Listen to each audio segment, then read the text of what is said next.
Sounds good. No, thank you, Scott, for that introduction, and thank you for having me today. As Scott mentioned, I'm an associate with CBM Lawyers. Our main office is in Murrayville, Langley, and you'll find me there throughout most of the week, although today I'm in our Maple Ridge office. I do practice mainly these days in estate litigation and employment law, and it has certainly been an interesting time to be an employment lawyer over the past few months. It seems that every couple of weeks or so, there's a new policy or benefit that pops up that radically changes the landscape. And of course, the courts have not been running for quite a few months. So we still have, as lawyers, a lot of questions about what the legal repercussions are of the COVID crisis and how this is affecting the employment industry. And of course, I imagine as employers, if any of your employers, it must feel like a whirlwind try to keep up with these new policies and requirements every couple of weeks. So I'm happy to join in today and highlight what I think are important topics for employers to know as we move forward, and hopefully the dust is settling somewhat um, in the wake of COVID. So I'm going to try to share my screen now so you can follow along with my PowerPoint. Please let me know if you have any issues with that.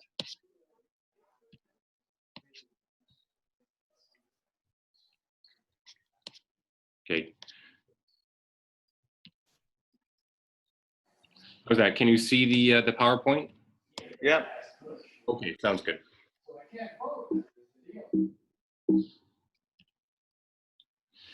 So the topics I'd like to cover today, first of all, temporary layoffs, then managing the return to work. What do you do as an employer if an employee refuses to return to the workplace once you've reopened? What kind of leave is an employee entitled to? What do you do as an employer if an employee starts exhibiting COVID symptoms? And spoiler alert, I'll tell you right now, it's send them home right away. Next, can an employee with COVID be dismissed by an employer? Can an employer have employees tested or screened for COVID in the workplace? And finally, maintaining a safe and healthy workplace. So we'll start with temporary layoffs. And this is a topic extra topic I've snuck in today that I'd like to begin with because it's an issue I've seen pop up recently on a number of my own files and seems to be a source of significant confusion for employees and employers. So I've noticed there's a very common misconception among employers and employees relating to layoffs. There seems to be a very wide assumption that an employer has an absolute right to conduct a temporary layoff as long as the layoff period doesn't go too long, as long as it goes beyond the period permitted by law, which is normally 13 weeks. I'll get into that a little later today. So because of this assumption, I'm seeing quite a few employers who are putting temporary layoffs into place without actually discussing it beforehand with their employees. And by the same token, I've seen quite a few employees who are accepting a temporary layoff from the employer without question. I've had a few files recently in particular where employees just assume that they have no rights. If the employer told them they're laid off temporarily, that's it, they have to comply. Now, in reality, employers almost never have a unilateral right to temporarily lay off an employee. There are three fairly limited situations in which a temporary layoff is permissible. And if none of these situations apply, then the layoff is improper and it can lead to pretty significant consequences for the employer, including liability and some significant financial risk. So the first situation in which an employer can actually conduct a temporary layoff is where the existing employment agreement, the written agreement with the employee, actually permits it. And I can tell you, having reviewing and drafting these agreements pretty frequently, this sort of clause is very frequently overlooked. In my experience, it's very rare for an employment contract to actually cover temporary layoffs. So this is a situation I almost never see where the contract has actually covered off layoffs and permitted it. The second situation in which an employer can conduct a temporary layoff is where the employee actually voluntarily agrees to the layoff. This too is often overlooked because usually both parties, in my experience, just assume the employer is allowed to do it. So there isn't even a discussion or talking with the employee to see if they'd accept a temporary layoff. It's important to keep in mind for this heading that if an employee is going to agree to the layoff, it really has to be voluntary. The employer is not allowed to punish or threaten or discipline or intimidate the employee into accepting a layoff. Otherwise, they'd be in quite a bit of hot water. So the final exception under which a temporary layoff is permitted is if it's a sort of industry in which temporary layoffs are standard or implied. So a classic example would be in the logging industry, in which there are temporary layoffs for breakup seasons. But this again, it is fairly rare. If it's a regular office job, if it's in retail, we usually don't expect that it's seasonal. So if one or more of these conditions is met, then the employer can lay the employee off temporarily. And in that case, vacation and other benefits need to be maintained during the layoff period. But otherwise, the employee will, of course, not receive their regular pay. Now, the danger for employers is that if they purport to lay an employee off temporarily without having one of these three grounds in place, the employee can immediately treat this temporary layoff as an immediate dismissal of their employee. And this is particularly dangerous for employers when you have a long-term employee that the employer wants to lay off, because then you could be facing a very significant severance liability. So I just want to walk through an example to see how this could play out in reality. So imagine the employer is, because of the financial pressure caused by COVID, this employer wants to temporarily lay off a long-term employee who's been with the employer for 15 years. There is no written agreement between the employer and the employee. And let's say this is a retail job. So it's not like the logging industry. It's not seasonal. There's no implied term that there will be layoffs. Now, in this situation, the employer decides internally to conduct a layoff of this employee. They don't discuss it with the employee. They just send the employee a letter saying, you've been laid off, X date, maybe effective tomorrow. However, we do plan to bring you back within a couple months. And this is a common situation. I've seen a lot of employers handle it this way. So what would the result be? The result would be that the employee has actually been dismissed. They've been fired. They're allowed to take that temporary layoff attempt as being let go permanently. This means that the employee can now claim severance for their entire history with the employer. Because there's no employment contract in place, this can be quite a massive liability for the employer.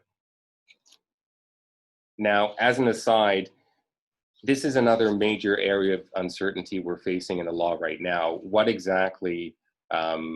How exactly will COVID impact the quantum of severance that employers will be on the hook for if they let employees go? Now, under normal circumstances, there are four main factors that determine what severance pay will be, reasonably speaking.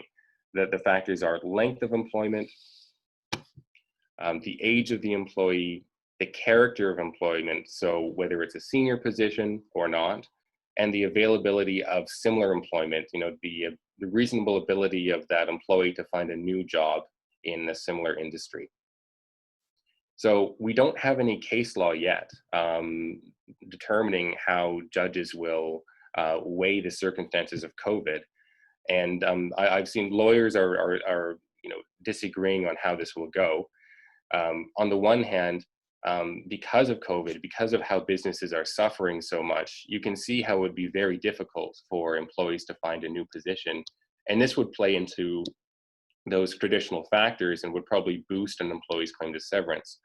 On the other hand, some lawyers think that judges are bound to give businesses a break given the extreme strain they're going through, and are not going to be awarding massive severance payments. But it's a real question mark for us right now. But if we use the standard analysis, a really rough rule of thumb is for severance is about 1 month for every year worked, up to a maximum of 24 months. So if we return to this scenario we're talking about right now, if the 15-year employee has been temporarily laid off, in quotation marks, that employee could turn around, claim that she has been dismissed, and then claim 15, in the range of 15 months severance. So instead of the employer saving a couple months' wages by temporarily laying off an employee, the employer is actually facing a major lawsuit and a potentially huge severance claim. So this is sort of the worst case scenario we could see, but I should mention that even in this scenario, an employer could probably salvage the situation by offering to reinstate that position the employer was let go from. Because employees have a duty to mitigate their damages, to find a new position, if they're reoffered that position they were just let go from, that would likely undercut the severance claim. In terms of the actual layoff period permitted by law, if you're an employer, you're probably already familiar with these numbers, at least the standard term.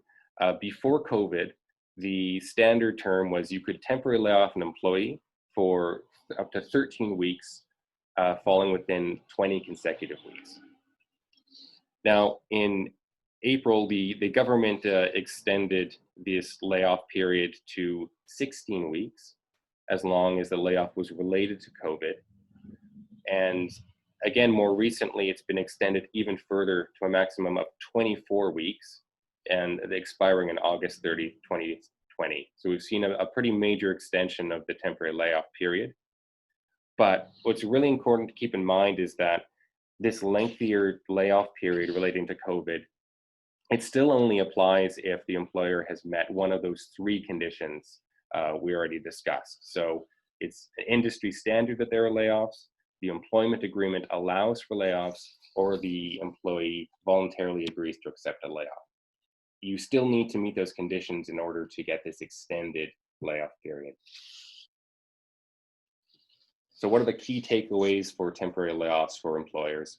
I think first of all, revise your employment agreements. If you're going to hire a new employee, I would strongly recommend you have an employment contract drawn up that provides for temporary layoffs. These clauses have been fairly rare up until now, but I think they're going to become much more standard, and as lawyers, we're going to start drafting them more frequently into these agreements. The most crucial step, just point 2 here, is before you conduct a layoff, make sure you actually have these legal grounds to do so. Otherwise, you can be facing a lawsuit and potentially a major severance claim from the employee. If you do have those grounds, then communicate the layoff to your employee in writing. You want to be able to prove that when you provided notice and that you did it properly in case there's any dispute down the road. And if your employee agrees to a layoff voluntarily, make sure you get that confirmation in writing as well. Again, you don't want any dispute that you took the right steps and you actually had grounds for the layoff. If the relationship with the employee sours down the road, you want to have that proof in place. And the last point is keep careful track of the layoff period.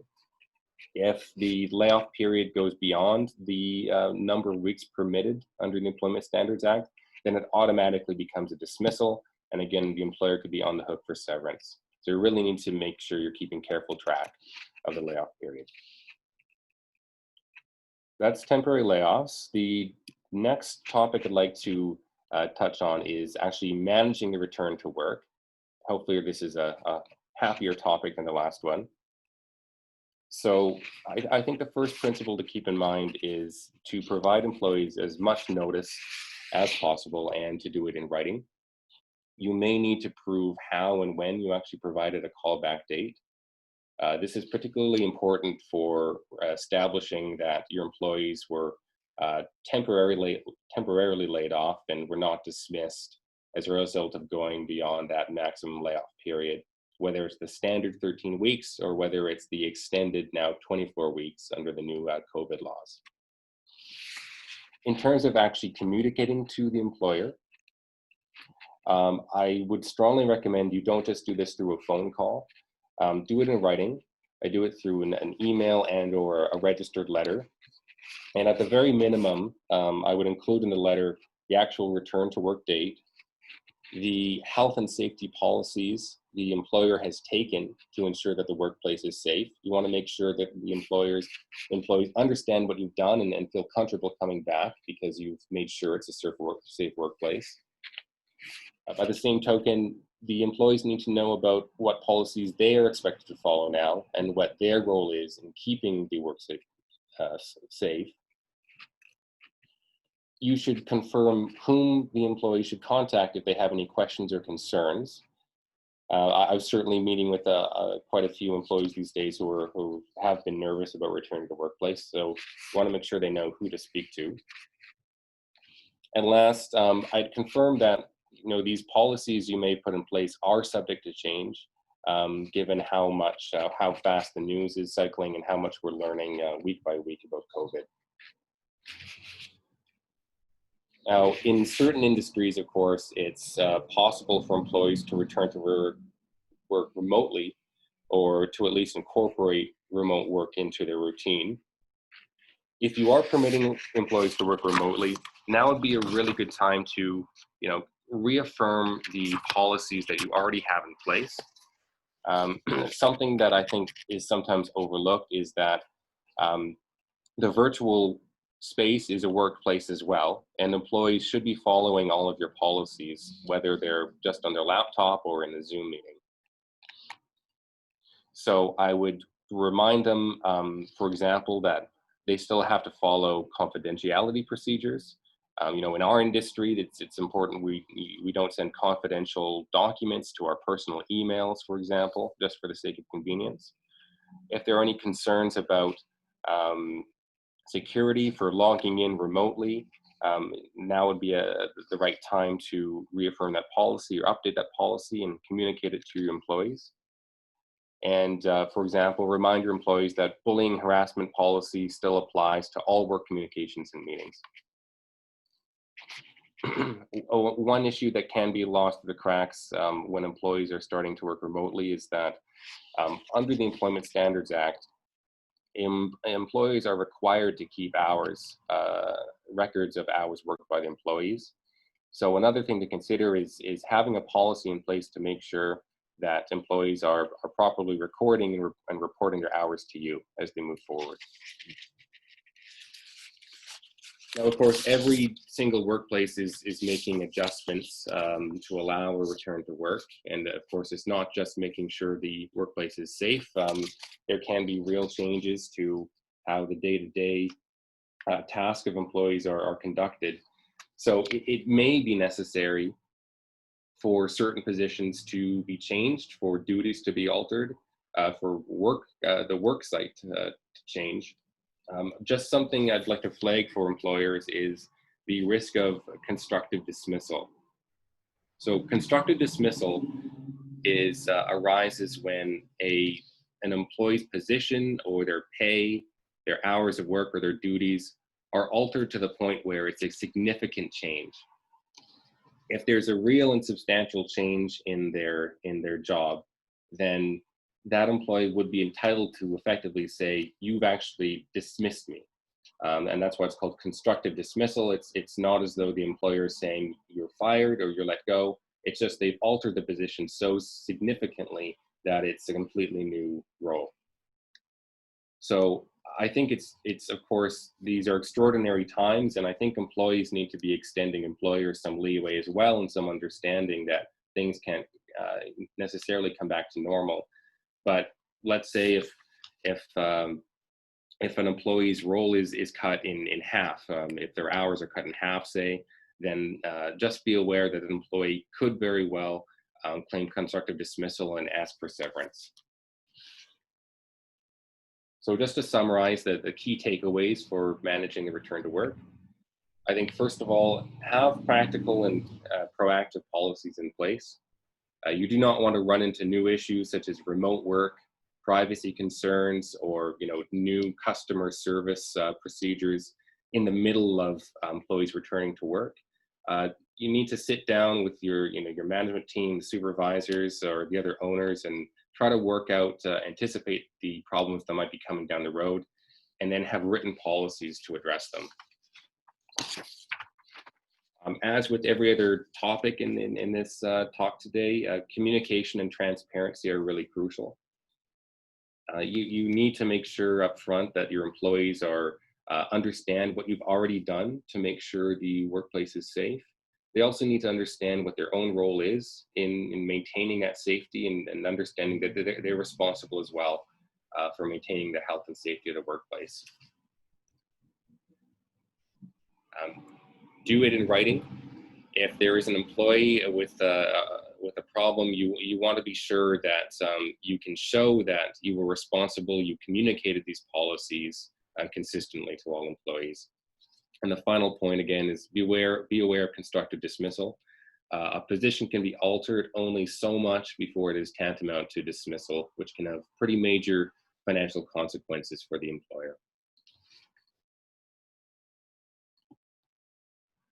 So next topic I'd like to talk about is, this is a pretty frequently asked question I've run into, is what if an employee refuses to return? So you've done the work, you've liaised with WorkSafe BC, you have new policies in place, but you have an employee who just doesn't feel comfortable and is refusing to come back.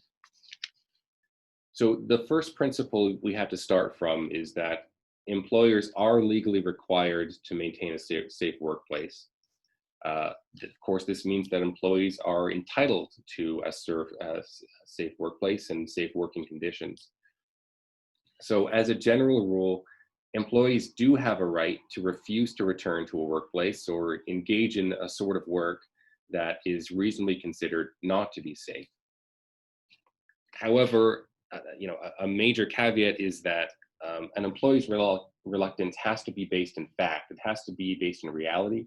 It can't just be based on an assumption or a vague sense of unease that the employer's workplace is not safe. It needs to be rooted in fact.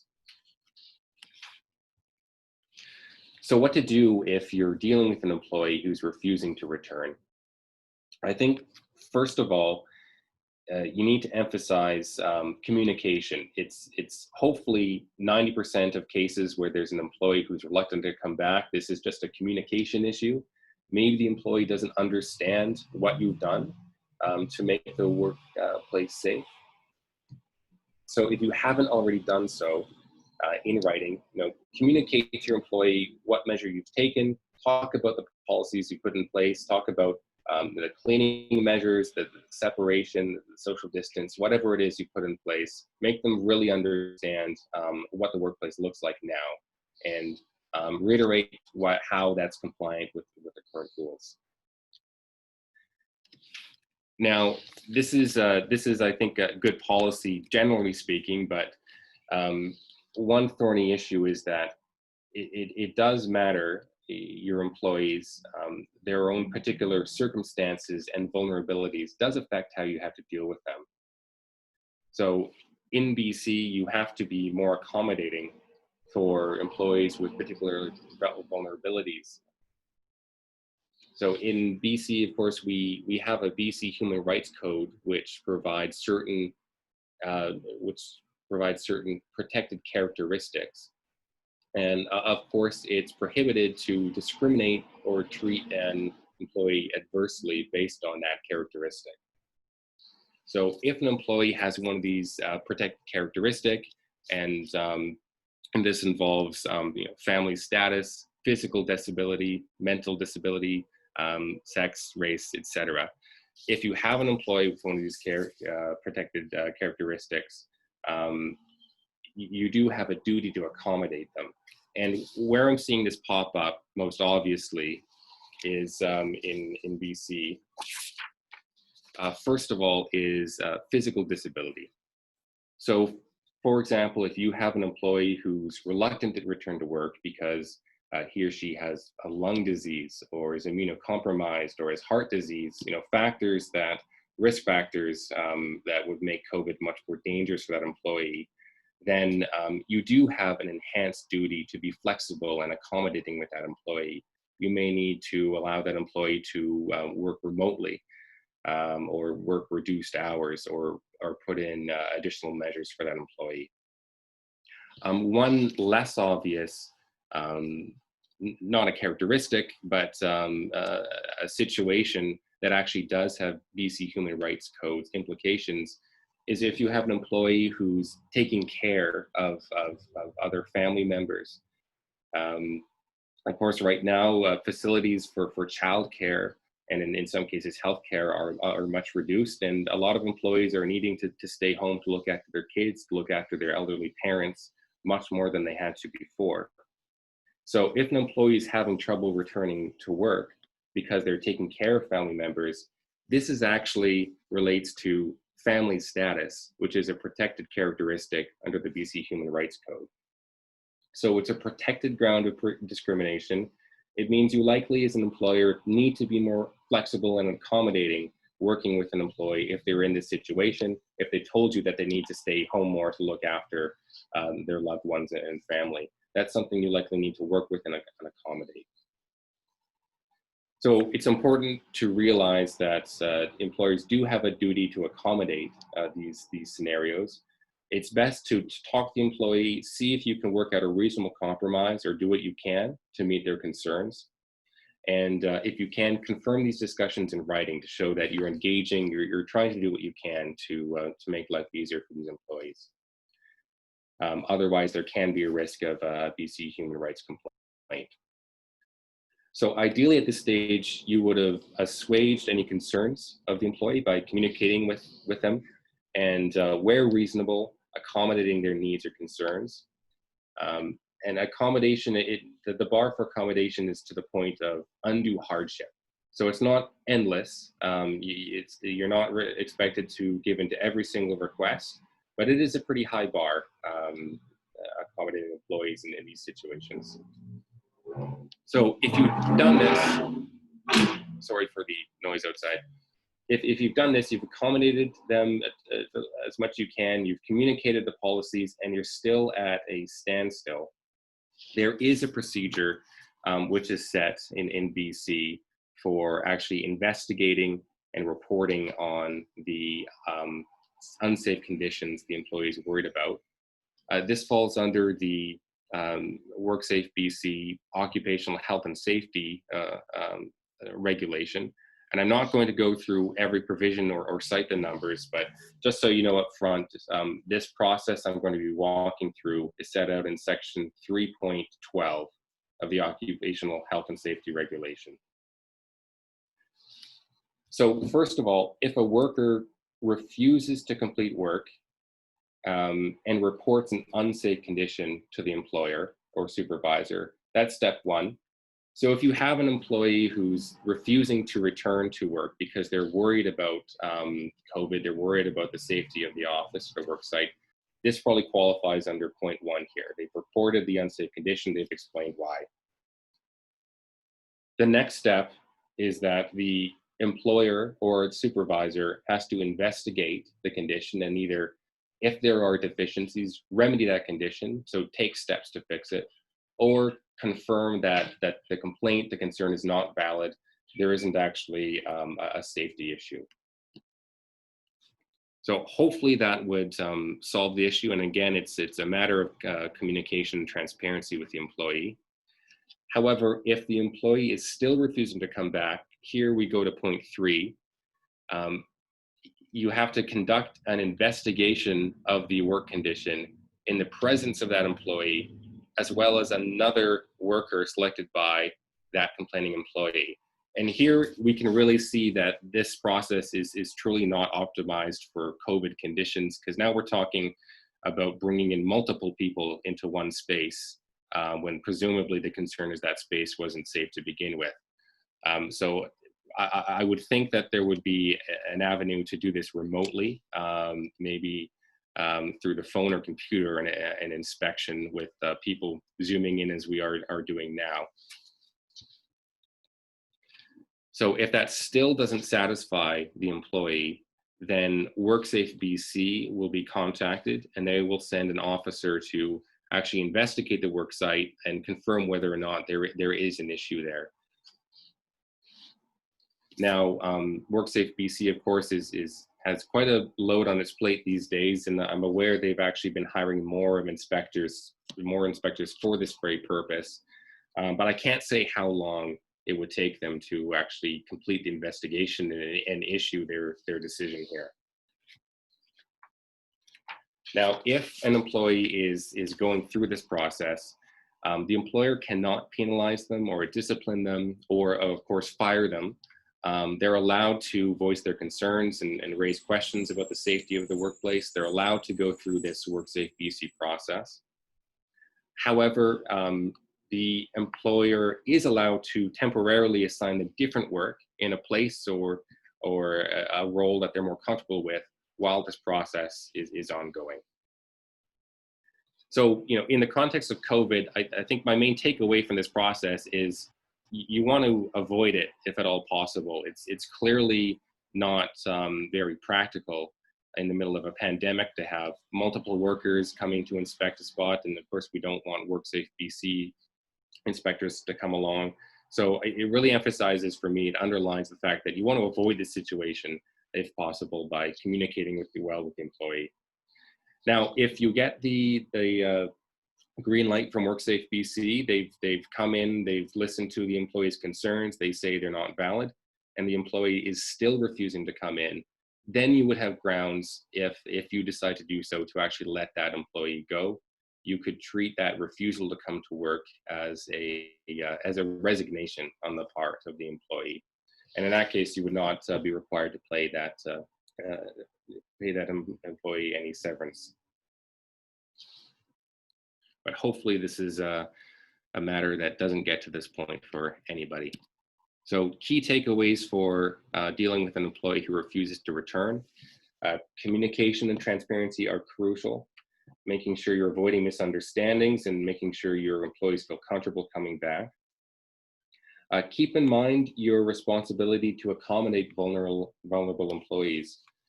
This can extend to situations that do not obviously involve discrimination, such as employees who are healthy themselves but are struggling to look after their own family members.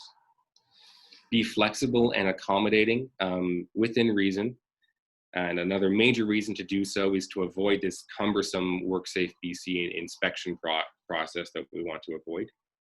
But if you can't avoid it, follow these steps established by WorkSafe BC under the Occupational Health and Safety Regulation to completion. And only then should you consider dismissing the employee if that hasn't been successful.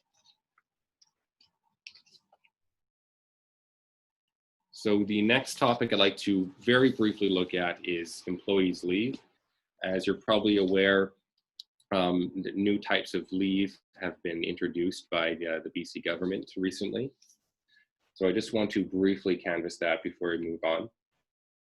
So first of all, employers should be looking to their employment agreements. If you have a written agreement, that may address sick leave or other types of leave that can be triggered by the pandemic. So pull that out of the file and take a look at that before you consider leave.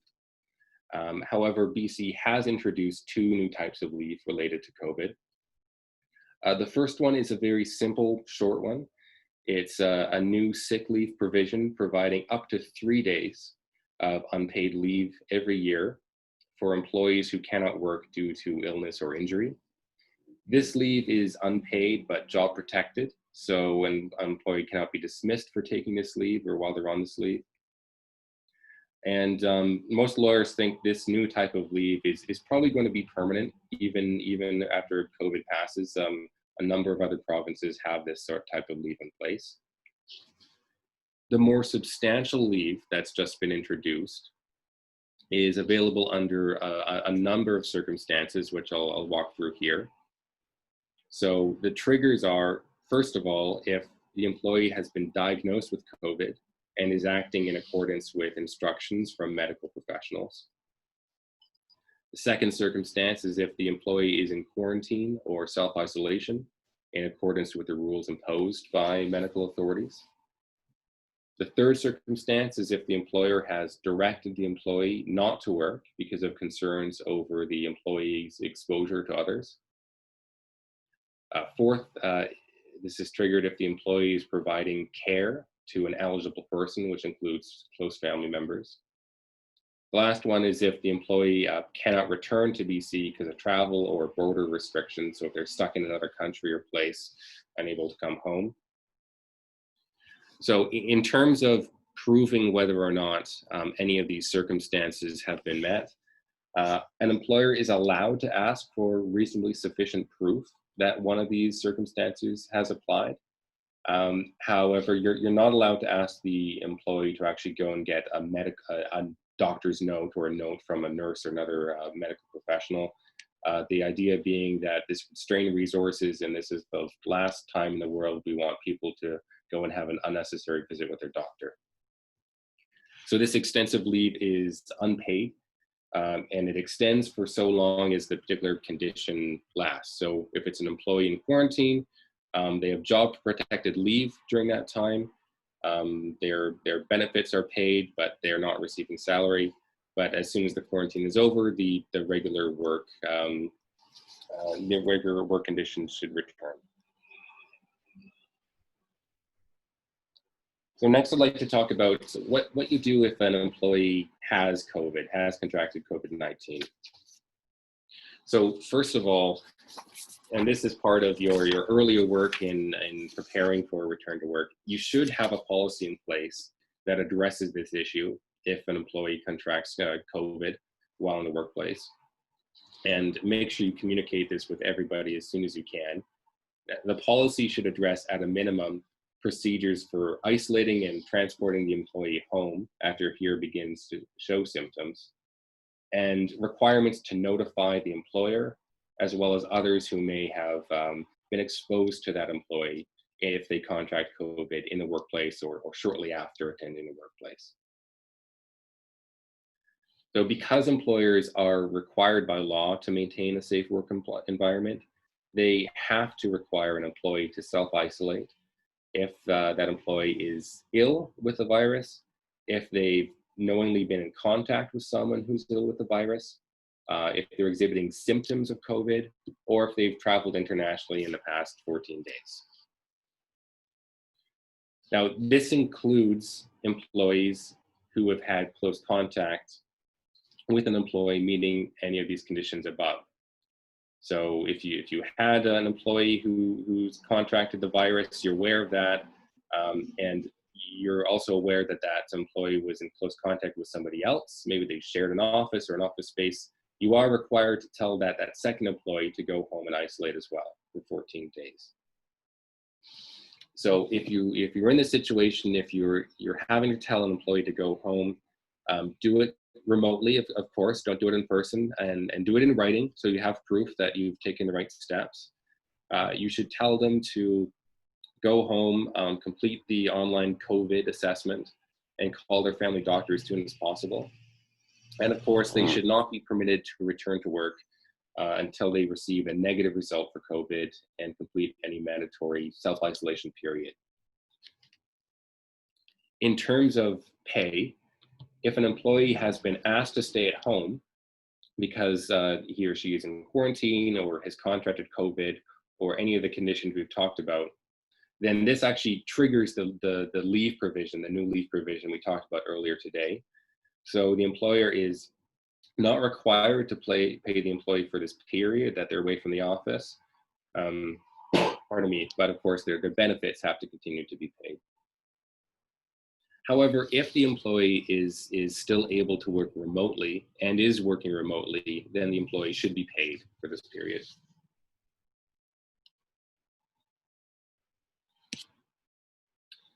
So dismissal of an employee. Can I dismiss an employee who has contracted COVID-19? So this is another issue that really relates to the BC Human Rights Code and discrimination concerns.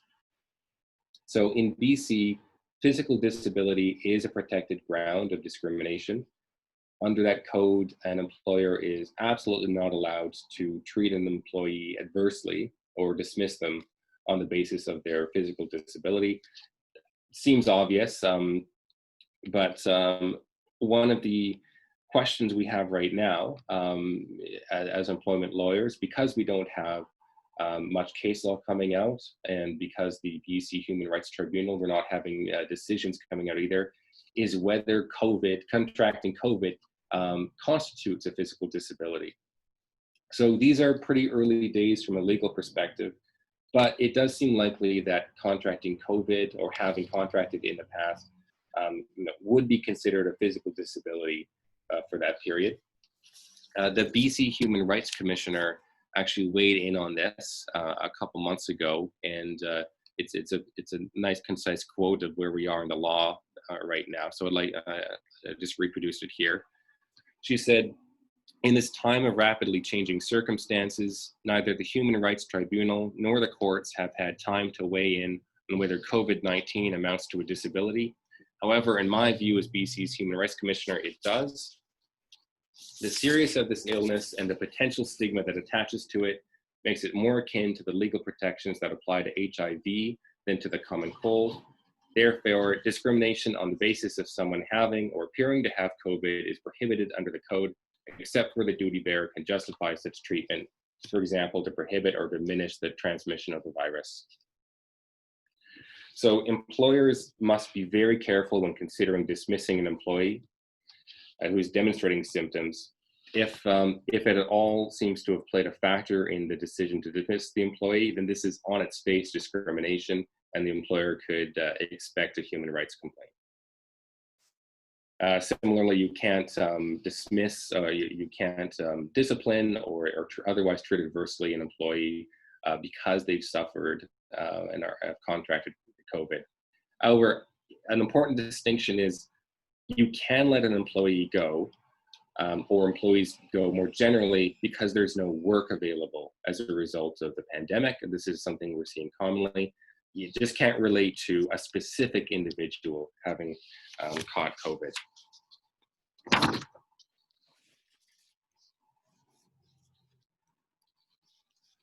So another sort of hot topic these days is what you can do to test or screen for COVID among your employees. This is an area that's still, it's in flux, it's developing, and there are quite a few uncertainties legally. However, one thing I can tell you is that if you are doing any sort of testing or screening as an employer and keeping records, you need to be very careful with those records. Generally speaking, organizations can use, collect, or disclose personal information of their employees only with informed consent or notice to the employer, and if it's for a legitimate purpose. Of course, keeping the workplace safe is a legitimate purpose, but you still need to be very careful making sure that those records are not disclosed, they're not discussed improperly. Particularly because health information is deemed to be very sensitive information and attracts quite a bit of protection. In terms of practically what you can do to screen your employees or get them tested, it's very unlikely that you can actually require your employer to get an actual medical test conducted by a doctor or a nurse. This really falls under the jurisdiction of the health authorities, not, of course, a decision an employer can make. You can recommend that employee conduct the self-assessment tool online, but very unlikely an employer can or should try to require an employer to actually get tested. Another item that was common before COVID but is now prohibited is actually asking to get a sick or a doctor's note from a doctor or a nurse. And again, now is not the time to crowd people into doctors' offices just to get a note. So this has been specifically prohibited in BC, which raises the question, what can you do? So one relatively non-invasive method you can take is to screen through questionnaires. So you can provide questionnaires to your employees asking how they're feeling, whether they're suffering from any symptoms. The key is just to make sure that the questions are reasonable, they're limited, they're not overly extensive. And of course, you have to be very careful keeping those records, not disclosing them to anyone improperly. A topic that has come up again and again is conducting thermal screening, so taking the temperatures of your employees. This is this can be done in an instant. It's somewhat less invasive than, well, much less invasive than the actual COVID test, of course.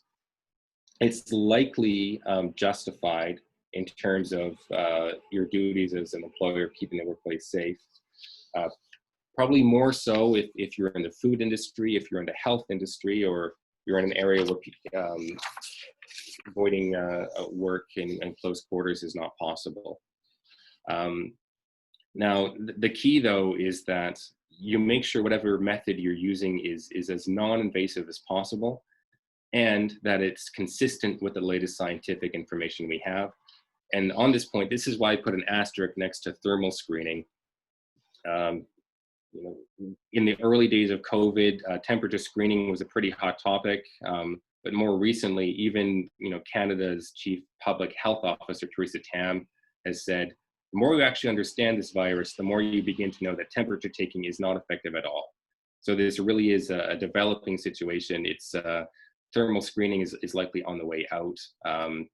Whatever you do, make sure it's consistent with the current science we know about this. Now, my last topic I had prepared is maintaining a safe workplace.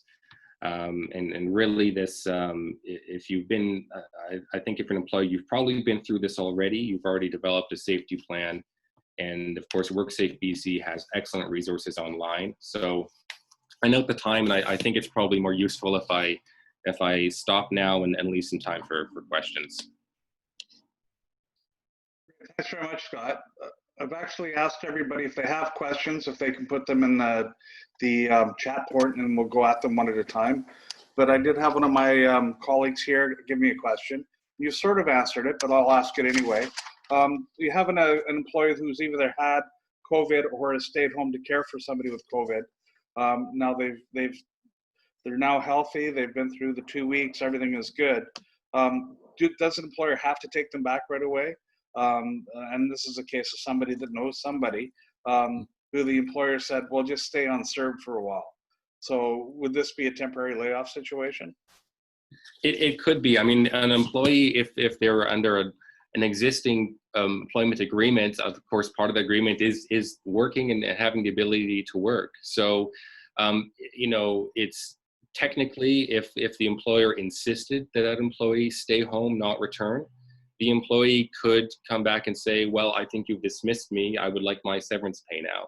Now, hopefully the employer and the employee have this sort of relationship where they can talk to each other, they can be reasonable. I know a number of employees would be happy to in certain circumstances to stay on CERB, especially if they've just been through something traumatic. So I think this would be a good situation to talk and see whether the employee would agree to that a voluntary temporary layoff. Yeah. That you, as an employee, you can have that discussion. Key point would be if the employee does agree to it voluntarily, get confirmation in writing. So it's really clear that this was voluntary, nothing underhanded happened, and this is agreement that's been reached. So you'd have to step carefully, but it is possible to come to an agreement for a temporary layoff in that situation. Next question, is you're talking about people working from home. How much responsibility does an employer have from a health and safety standpoint as far as my personal workspace at my own home? So if it's decided that we're all going to be working from home, does the employer have to guarantee it's ergonomically correct and all the other sort of health and safety concerns? I think an employer does have responsibility for those concerns to an extent. Of course, if you have 50 employees and they're all working from home, it's not as though the employer is having to inspect their bedrooms, their offices, and make sure it's scrubbed down. But basic things like ergonomics, yes, the employer should be looking into that. There is some responsibility. I think the important thing for the employer is, the employer by this point should have prepared policies for their own workplace about cleanliness and separation. So a relatively easy way to make sure an employer is keeping up to date and is making sure the employees are staying safe. To send out policies to them and say, we expect you to follow these policies to the extent possible in your own home, in your own workplace, from which you're working remotely. I think that would effectively protect the employer. So it's a bit of a wishy-washy answer, Yeah. but really, the short answer is yes, you are still responsible within a reason. A judge or court wouldn't expect you to, as I said, go inspect it personally, but it's something you should consider. It's something you should address in writing through policies that are communicated to your employees. So what you're saying, unless there's a dinner invitation, I don't need to go check out Tamara's workspace. No, please. I think that's that would not be appreciated. Now, one question so far is, can we get a copy of your slides? Yes, absolutely. I'll send those along. And so far, does anybody else have any questions? We haven't had anybody type any questions into chat.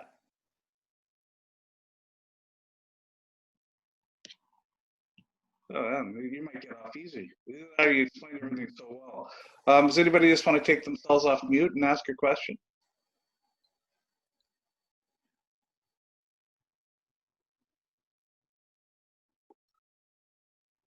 I have a question. Oh, Great. Thank you. So if you have an employee that tests positive, this is my concern. And we have, you call 811 and you get a million different answers from a different 811 operator. How far does it go within your office? Like, we're essential services workers, so we do have staff coming to work. We have some that will work part-time remotely. We all stay 6 feet apart. So far, we haven't implemented wearing masks, but my concern is if somebody contacts COVID, like what happened at McDonald's in Cloverdale, all of a sudden all my staff are going to say, well, I can't come to work now, and I'm going to have to shut my whole business, the whole association down. So just that's the question that I have, and I'm wondering I know it's probably a 811 answer, but I'm just wondering, as far as an employer, like, how far do we go to let people stay home if they think they've been around that person who has COVID? Right. Well, and I know it's a difficult a question to answer, but the current guidelines are, if you have an employee who has contracted COVID and you're aware that they were in close contact with another employee, that other employee or other employees should be told to go home, call their doctor, take the assessment, and self-isolate for 14 days. What it comes down to is, what does close contact mean? Yeah, that was my next question. Right? So my interpretation would be, are they working within 2 meters of that person, regularly? It's more of a, it's a question that's answered more by the public health guidelines we have than the law, because we don't have much regulation on that point. But really, I think I think the most recently answer was, if that person has been working in close quarters, within the bubble, within 2 meters with other persons, as an employer, your main duty right now is to make sure that those employees are safe. So I'd have to tell you that if any employees who have been working in close contact with employees should be told to go home. My fear is just that everybody, even though if they've been in the same building, even though one's upstairs and one's downstairs, they're going to think that they should stay at home. But I guess it'll just be, case by case. But I just thought maybe if you had any advice. Case by case. I can't speak as to the specific requirements or what the public health officials' view of this. I think they're the ones you would need to contact if you're phoning 811 and or WorkSafe BC. I think that is the proper step. Okay, thank you. Anybody else have any questions for Scott? Well, not hearing any. I just want to thank you very much for your presentation today. I found it incredibly useful, and I'm sure everybody did as well. I do have this recorded, so hopefully you don't mind if we allow our attendees to be able to view it in the future. If they have any things that they want to remind themselves of, that would be awesome. Yeah, I'll send you the slides. Well, thanks very much for having me. Well, thank you very much. And Scott, if you wouldn't mind turning me over to host, that would be great. You're currently... So if you go under participants, and then you can see the... Great. Well, doing that. Thank you very much, everybody. And I'll let everybody know when the recording is ready. Thanks, Scott. Thank you. And sorry, Scott, how do I make you Oh, host? you see on the participants, if you click on participants down at the Yeah. bottom, if you click on that, you'll get it on the right-hand side. You'll see yourself and myself. Make host. Okay. Yeah, so, yeah. There you go. Thank you. Okay. Great. Thanks for. Well, thank you very much. Appreciate it. Okay, so I'm just going to end it for everybody right now. Thank you.